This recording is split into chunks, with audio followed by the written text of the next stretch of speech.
पहले आप सभी को मेरा नमस्कार। जैसा कि आप जानते हैं कि आज 22 दिसंबर है और आज का दिन राष्ट्रीय गणित दिवस के रूप में मनाया जाता है। आज का दिन महान गणितज्ञ श्रीनिवास रामानुजन की याद में मनाया जाता है। मैं आपको श्रीनिवास रामानुजन के जीवन से संबंधित कुछ जानकारी देना चाहता हूं। आशा रखता हूं कि आप उसे ध्यान से सुनेंगे।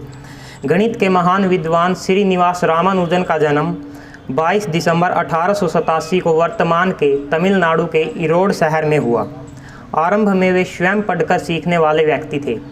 उन्होंने कभी भी औपचारिक रूप से गणित से संबंधित प्रशिक्षण नहीं लिया था, परंतु जब वे 10 वर्ष के हुए तो उन्होंने पहली बार औपचारिक रूप से मैथ का प्रशिक्षण लेना आरंभ किया।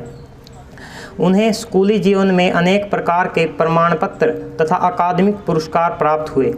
उनके स्कूली जीवन से जुड़ी एक घटना बहुत ही प्रचलित है। माना जाता है कि श्रीनिवास रामानुजन के अध्यापक उन्हें भाग विधि सिखा रहे थे। श्रीनिवास रामानुजन के अध्यापक ने कहा कि अगर किसी भी संख्या को उसी संख्या से विभाजित किया जाएगा तो उसका उत्तर 1 होगा।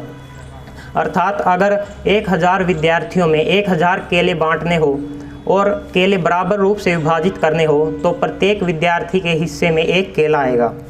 तब रामानुजन ने अपने अध्यापक से सवाल किया कि अध्यापक जी, यदि हमें 0 को 0 से विभाजित करना हो तो क्या तब भी उत्तर 1 ही होगा? अर्थात अगर 0 विद्यार्थियों में 0 केले विभाजित करने हो तो क्या प्रत्येक के हिस्से में 1 केला आएगा? तब अध्यापक उसके इस सवाल का जवाब नहीं दे पाए। तभी से रामानुजन जी का असाधारण प्रतिभा उजागर हुई। रामानुजन गणित में तो होशियार थे, परंतु वे अन्य विषयों में काफ़ी कमज़ोर थे। शायद यही कारण था कि वे 12वीं की परीक्षा में 2 बार फेल हुए। हालांकि जिस कॉलेज से वे फेल हुए थे उसी कॉलेज का नाम उनके नाम पर बाद में रखा गया था। सन 1914 में रामानुजन इंग्लैंड में चले गए और उन्होंने वहां लगभग 5 वर्ष तक गणित का अध्ययन किया। उन्होंने गणित से संबंधित कई कागजात लिखे। अंततः उनकी मृत्यु 26 अप्रैल 1920 को हो गई। गणित की ओर रामानुजन के महान व्यक्तित्व योगदान के लिए श्रीनिवास रामानुजन की जयंती को वर्ष 2012 में भारत के तत्कालीन प्रधानमंत्री डॉक्टर मनमोहन सिंह द्वारा राष्ट्रीय गणित दिवस घोषित किया गया तथा इसी दिन प्रथम गणित दिवस मनाया गया। रामानुजन के जीवन को आधार बनाकर ही हॉलीवुड में एक फिल्म बनाई गई है जिसका नाम है Ramanujan the man who knew infinity.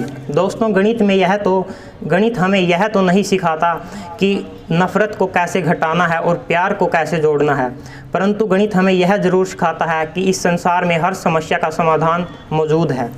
गणित जीवन की अपने ही शब्दों में व्याख्या करता है कि सांसें घटती है, अनुभव जुड़ते हैं, अलग अलग कोष्ठकों में हम बुनते रहते हैं समीकरण, लगाते रहते हैं गुणा भाग, जबकि अंतिम सत्य शून्य है। धन्यवाद।